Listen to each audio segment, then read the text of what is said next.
সবাইকে স্বাগত এশিয়ান দেশ সংবাদে। দর্শক, পুরো সংবাদ জুড়ে আপনাদের সঙ্গে আছি আমি আনোয়ার রাজ। এবার বিস্তারিত। পানি কমলেও বিপদসীমার ওপর দিয়ে বইছে দেশের বেশিরভাগ নদ নদীর পানি। ফলে বন্যা পরিস্থিতির তেমন উন্নতি হয়নি। বন্যার কবলে পড়া 18 জেলার পানিবন্দী মানুষ রয়েছেন বিপাকে। এদিকে বানভাসীদের পাশে দাঁড়িয়েছে স্থানীয় প্রশাসন। প্রতিনিধিদের পাঠানো তথ্য ছবিতে আরও জানাচ্ছেন অনুকৃতি আদিত্য।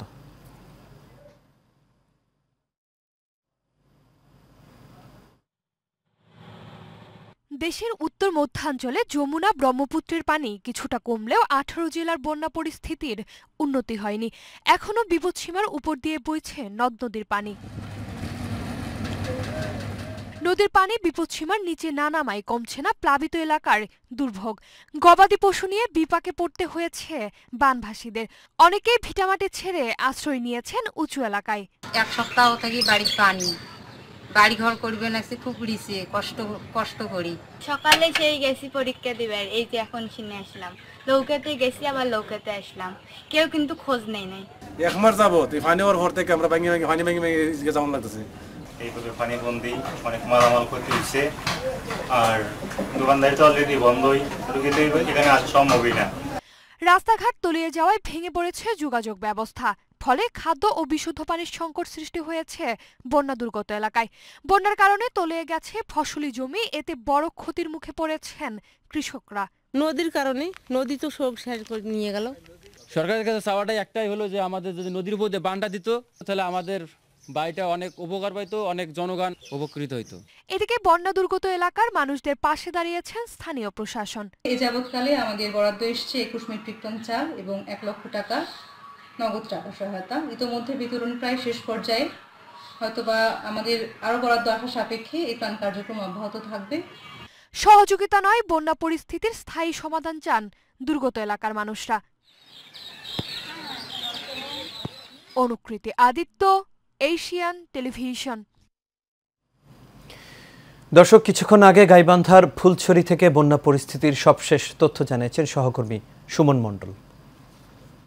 বর্ষণে কিন্তু গাইবান্ধায় কিন্তু বন্যা দেখা দিয়েছে। আমি যে জায়গাতে রয়েছি গাইবান্ধার ফুলছড়ি উপজেলার ফজলুপুর ইউনিয়নের 4 নং ওয়ার্ডে। আসলে আমার পিছনে দেখছেন যে আসলে বন্যার এই যে বৃষ্টির কারণে যে বন্যার সৃষ্টি হয়েছে, এই বন্যার কারণে কিন্তু ব্যাপক পানি বৃদ্ধি হয়েছে।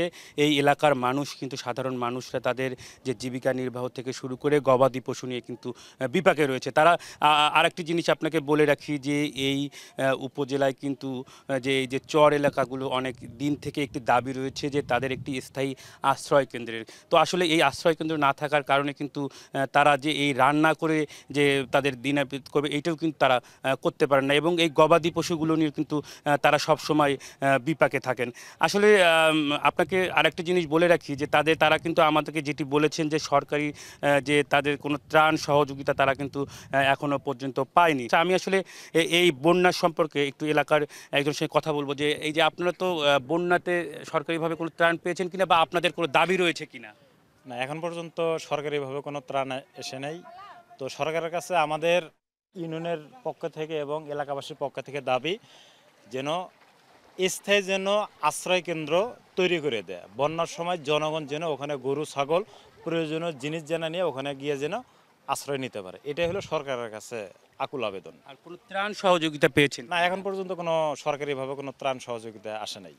আসলে আপনি শুনলেন যে এই যে বন্যা কবলিত মানুষরা কিন্তু সরকারিভাবে তারা কিন্তু কোনো প্রকার ত্রাণ সহযোগিতা পায়নি। তাদের দাবি যে দ্রুত তাদের এই যে বন্যা যে তাদের যে সহায় সম্বল যেগুলো রয়েছে এগুলো যাতে উঁচু স্থানে নিয়ে যাওয়ার জন্য কিন্তু একটি নৌকারও কিন্তু ব্যাপক সংকট কিন্তু এই এলাকায় দেখা দিয়েছে।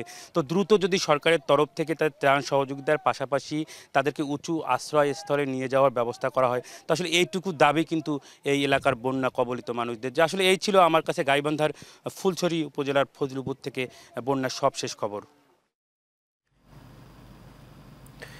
র্যাবের ডিজি ব্যারিস্টার মোহাম্মদ হারুনুর রশিদ বলেছেন, দেশের যে কোনো দুর্যোগে অসহায় ও ক্ষতিগ্রস্ত মানুষের পাশে আছে র্যাব। সিলেটে বন্যার্তদের মধ্যে র্যাবের চিকিৎসা সেবা ও ত্রাণ সামগ্রী বিতরণকালে এসব কথা বলেন র্যাব মহাপরিচালক ব্যারিস্টার মোহাম্মদ হারুনুর রশিদ। এ সময় আরও উপস্থিত ছিলেন র্যাবের অতিরিক্ত মহাপরিচালক কর্নেল আবদুল্লাহ আল মোমেন এবং অতিরিক্ত মহাপরিচালক ও র্যাব ৯-এর অধিনায়ক উইং কমান্ডার মোহাম্মদ মমিনুল হক। র্যাবের মহাপরিচালক অসহায় মানুষের পাশে দাঁড়াতে সমাজের বিত্তবানদের প্রতি আহ্বান জানান।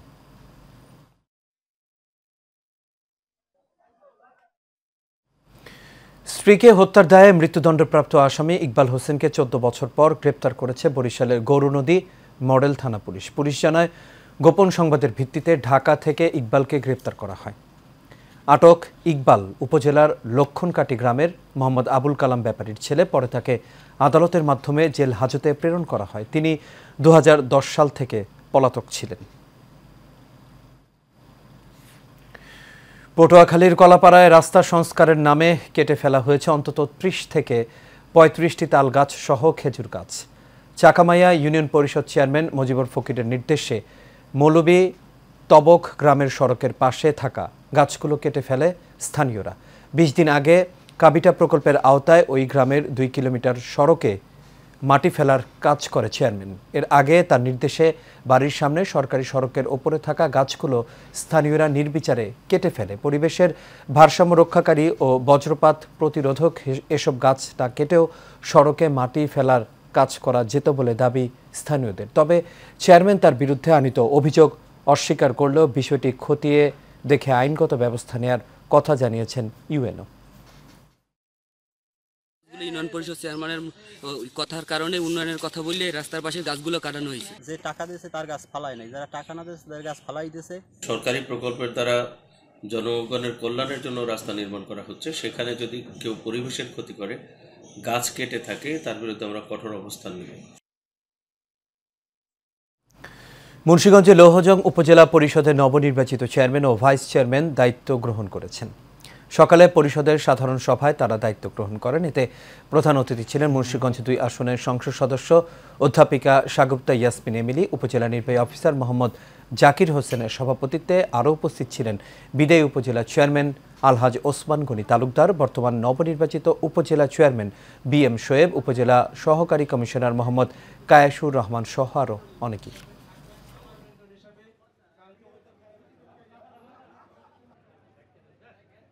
দর্শক, এবার গাইবান্ধার বন্যা পরিস্থিতির আরো খবর জানিয়েছেন সহকর্মী খালেদ হোসেন। বন্যার পানিতে ভাসছে গাইবান্ধার ৪ উপজেলার ২৯টি ইউনিয়নের ১৬৫ চরের নিম্ন অঞ্চলের মানুষ। গত ২-৩ দিন ধরে বন্যা পরিস্থিতি উন্নতি হয়, কমতে শুরু করেছে। গাইবান্ধার অধিকাংশ নদ নদীর পানি, কত ব্যতীত জেলা সবগুলো নদীর পানি এখন নিম্নমুখী। গত ২৪ ঘন্টার পরিসংখ্যান যদি আপনাকে বলি, ২৪ ঘন্টায় যমুনা ব্রহ্মপুত্র নদীর পানি ফুলছড়ি পয়েন্টে ১৫ সেন্টিমিটার কমে এখন বিপদসীমার ৪৮ সেন্টিমিটার উপর দিয়ে প্রবাহিত হচ্ছে। ঘাঘর নদীর পানি নিউ ব্রিজ পয়েন্টে ১৫ সেন্টিমিটার কমে বিপদসীমার ১ সেন্টিমিটার নিচ দিয়ে প্রবাহিত হচ্ছে। এছাড়া গত ২৪ ঘন্টায় তিস্তা নদীর পানি কাউনিয়া পয়েন্টে ২৪ সেন্টিমিটার কমে বিপদসীমার ৩৯ সেন্টিমিটার নিচ দিয়ে প্রবাহিত হচ্ছে। তবে ব্যতিক্রম শুধু কত্ত নদীর পানি। গত ২৪ ঘন্টায় এই নদীর পানি ১৩ সেন্টিমিটার বৃদ্ধি পেয়েছে। চক রহিমাপুর পয়েন্টের বিপদসীমার ১১০ সেন্টিমিটার নিচ দিয়ে প্রবাহিত হচ্ছে। পানি কমতে শুরু করলেও বন্যা দুর্গত এলাকাগুলো তো এখনও কমেনি দুর্ভোগ। গেল কয়েকদিন ধরে পানিবন্দী থাকায় এখন দেখা দিয়েছে বিভিন্ন পানিবাহিত রোগ। এছাড়া বন্যায় আক্রান্ত হয়ে যারা আশ্রয়কেন্দ্র বাদে বিভিন্ন উঁচু স্থানে আশ্রয় গ্রহণ করেছিল, তারা কিন্তু এখনও সেভাবে ফিরতে শুরু করেনি নিজ বাড়িতে। ফলে সব মিলিয়ে আপনাকে যদি বলি, পানি কমতে থাকলেও বন্যার প্রভাব এখনও কিন্তু রয়েছে বন্যার্ত মানুষের মাঝে। ময়মনসিংহে মানবিক গ্রিন ক্লিন ফাউন্ডেশনের উদ্যোগে দেশজ ভেষজ খাদ্য এবং জাপানের খাদ্য স্বাস্থ্য নীতিমালা অনুসরণে বাংলাদেশ সহ পৃথিবীর মানুষের গড় আয়ু বৃদ্ধিকরণ মতবিনিময় সভা অনুষ্ঠিত হয়েছে। ফাউন্ডেশনের আঞ্চলিক কার্যালয়ে মতবিনিময় সভায় প্রধান অতিথির বক্তব্য রাখেন ফাউন্ডেশনের সেন্টার কমান্ড কাউন্সিলের প্রতিষ্ঠাতা সভাপতি কবি মোশাররফ হোসেন। এ সময় তিনি বলেন, বর্তমান সরকার প্রধানমন্ত্রী শেখ হাসিনার স্বাস্থ্য ও খাদ্য ব্যবস্থাপনায় বিশেষভাবে সহযোগিতা করে যাচ্ছে। সভা শেষে ফাউন্ডেশনের ৭১ সদস্য বিশিষ্ট কমিটি ঘোষণা করা হয়।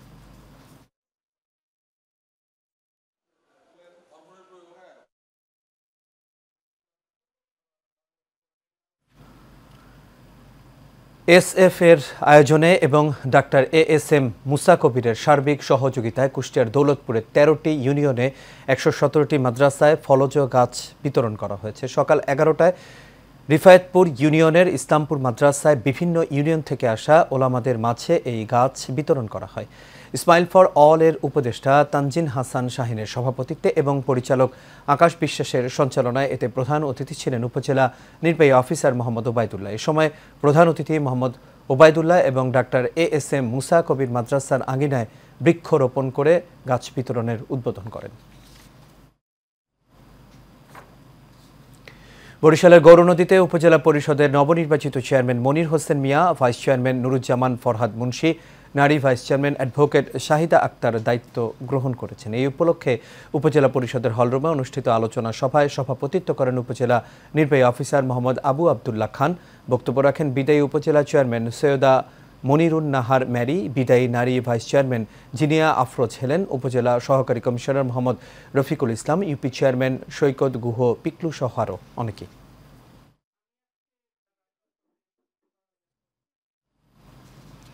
ময়মনসিংহের ভালুকায় পল্লী বিদ্যুতায়ন বোর্ডের নানা বৈষম্যের প্রতিবাদ সহ ২ দফা দাবিতে ময়মনসিংহ পল্লী বিদ্যুৎ সমিতি ২ এর সকল কর্মকর্তা কর্মচারীরা মুখে কালো কাপড় বেঁধে কর্মবিরতি, মানববন্ধন ও বিক্ষোভ করেছেন। সকালে ময়মনসিংহ পল্লী বিদ্যুৎ সমিতি ২ এর সামনে অবস্থান নিয়ে এই কর্মসূচি পালন করেন তারা। এতে অংশ নেন সমিতির সদর দপ্তর সহ সকল জোনাল ও সাব জোনাল অফিসের কর্মকর্তা কর্মচারীরা।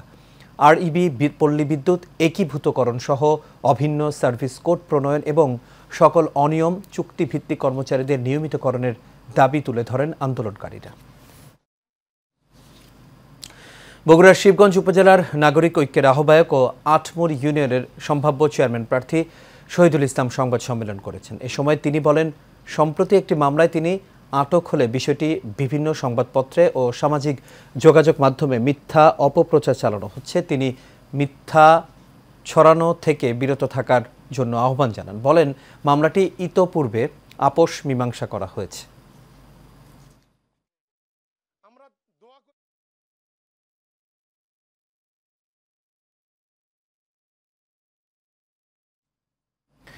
সিলেটের জৈন্তাপুরে উপজেলা কৃষি সম্প্রসারণ অধিদপ্তরের আয়োজনে ৩ দিনব্যাপী প্রযুক্তি মেলার সমাপনী অনুষ্ঠান ও পুরস্কার বিতরণ করা হয়েছে। দুপুরে উপজেলা কমপ্লেক্সে এই প্রযুক্তি মেলার সমাপনী অনুষ্ঠান হয়। এতে সভাপতিত্ব করেন উপজেলা কৃষি অফিসার শামীমা আক্তার। অতিথি হিসেবে উপস্থিত ছিলেন উপজেলা পরিষদের মহিলা ভাইস চেয়ারম্যান সুনারা বেগম, উপজেলা সহকারী commissioner Farzana Akter Laboni, Jaintapur press club সভাপতি নুরুল ইসলাম সহ আর অনেকেই।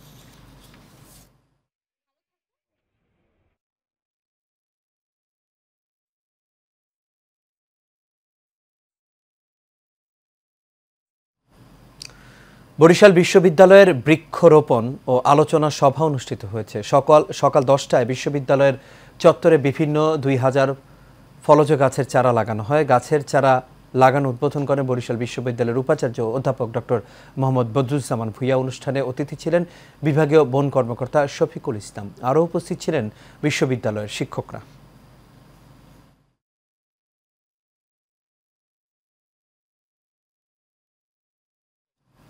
গাজীপুরের কালীগঞ্জে জনবসতি এলাকায় গরুর খামার করে পরিবেশ দূষণের অভিযোগ উঠেছে। উপজেলা নাগরি ইউনিয়নের সুজাপুর গ্রামের লালু চন্দ্র মণ্ডল ও চানু মণ্ডলের বাড়িতে এই ঘটনা ঘটে। তারা জানান, জনবসতি এলাকায় গরুর খামার করায় দুর্গন্ধ ছড়াচ্ছে, এতে বাড়িতে থাকা যাচ্ছে না।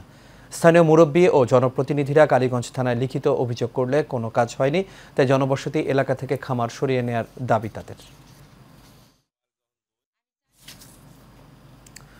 মানিকগঞ্জ সদর উপজেলা পরিষদের নবনির্বাচিত চেয়ারম্যান সুদেব সাহার দায়িত্ব গ্রহণ ও শুভেচ্ছা বিনিময় অনুষ্ঠান হয়েছে। সুদেব সাহার নেতৃত্বে জেলা ক্রীড়া সংস্থা থেকে একটি মিছিল বের করা হয়। পরে উপজেলা চত্বরে এসে আলোচনা সভা ও শুভেচ্ছা বিনিময় করেন তিনি। এ সময় বক্তব্য রাখেন নির্বাচিত ভাইস চেয়ারম্যান আব্দুল লতিফ তোতা ও সুমি খানম, জেলা যুবলীগের আহ্বায়ক আব্দুর রাজ্জাক রাজা, জেলা আওয়ামী লীগের যুগ্ম সাধারণ সম্পাদক সুলতানুল আজম খান আপেল সহ আরও অনেকেই উপস্থিত ছিলেন।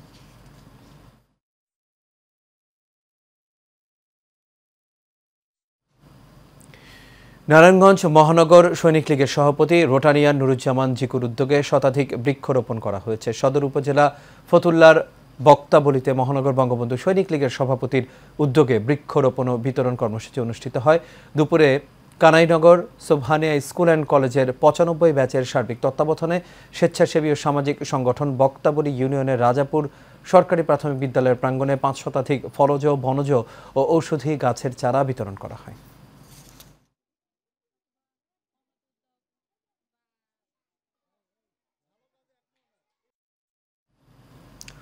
রংপুরে সাংবাদিকদের সাথে নবাগত পুলিশ সুপারের মতবিনিময় সভা অনুষ্ঠিত হয়েছে। দুপুরে পুলিশ সুপার কার্যালয়ে নবাগত পুলিশ সুপার শাহজাহান রংপুরে কর্মরত প্রিন্ট ও ইলেকট্রনিক্স এবং অনলাইন মিডিয়া এবং স্থানীয় পত্রিকায় কর্মরত সাংবাদিকদের সঙ্গে মতবিনিময় করেন। তিনি রংপুরকে কিশোর গ্যাং, অনলাইন জুয়া ও মাদক মুক্ত করার প্রত্যয় ব্যক্ত করেন। এ সময় তিনি রংপুরকে ডিজিটাল জেলায় রূপান্তর করতে সকলের সহযোগিতা কামনা করেন।